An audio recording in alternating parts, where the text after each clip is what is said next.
এক ছাত্রাবাস খেদালে আরেক ছাত্রাবাস এসে হাজির হয়। রানা প্লাজায় গার্মেন্টস শ্রমিকরা নিরাপদ ছিল না। আমরা নিরাপত্তা চাই, স্বাভাবিক মৃত্যুর অধিকার চাই। এরশাদ খানের প্রায় 30 বছর পরে আজ আমাদের কোনো নিরাপত্তা নেই, রাস্তায় নিরাপত্তা নেই। মেয়াদোত্তীর্ণ খালি আমাদেরকে চাপা দিয়ে চলে যায়। আমাদের হসপিটালে নিরাপত্তা নেই, আমরা ভালো চিকিৎসা পাই না। শ্রেণীকক্ষে নিরাপত্তা নেই, বিমান এসে আমাদের ছাত্রছাত্রী ভাই বোনদেরকে হত্যা করে চলে যায়।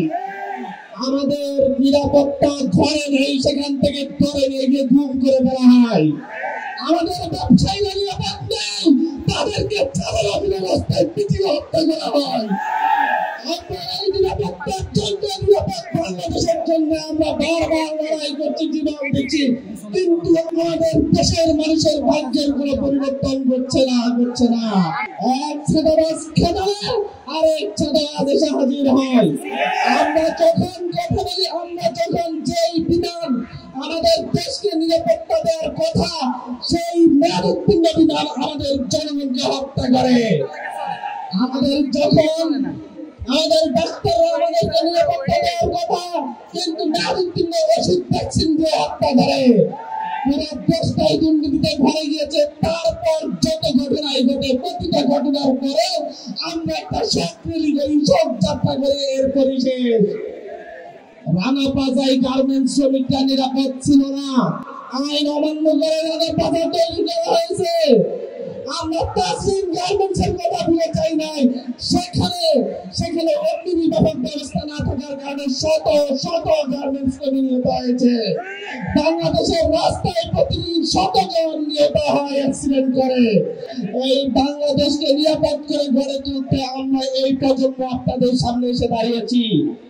আমার সামনে যে প্রজন্ম দাঁড়িয়েছে, এই প্রজন্ম প্রায় 50 বছর ধরে বাংলাদেশকে চুরি করে রাখে একটি পরিবার থেকে বাংলাদেশকে মুক্ত করেছে। সামনের দিনের প্রতিটি নাগরিকের, আমাদের পরবর্তী প্রজন্মের প্রতিটি মানুষের নিরাপত্তার জন্য একসাথে লড়াই হবে।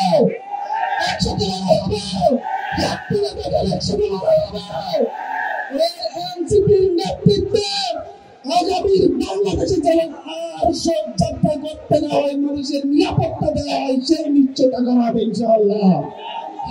আমরা বারবার শোক যাত্রা করতে চাই না, আমরা নিরাপত্তা চাই, আমরা স্বাভাবিক মৃত্যুর অধিকার চাই।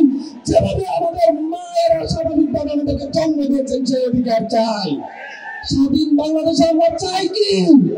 স্বাভাবিক মৃত্যুর অধিকার চাই। কিন্তু আমরা প্রতিদিন ঘর থেকে বের হই, রাতে জীবিত ঘরে ফিরবো কিনা এর নিশ্চয়তা আমাদের নাই। কখন ঘাড়ে মেরে দেয়, বিমান এসে মেরে দেয়, কখন আমাদেরকে ইট মেরে পাথর মেরে হত্যা করা হয়, তার নিশ্চয়তা নেই। কখন আমরা ভিন্ন মত পোষণের জন্য আমাদেরকে হত্যা করা হয়, তার নিশ্চয়তা নেই। কথা একটাই, বারবার শোক যাত্রা করবে না।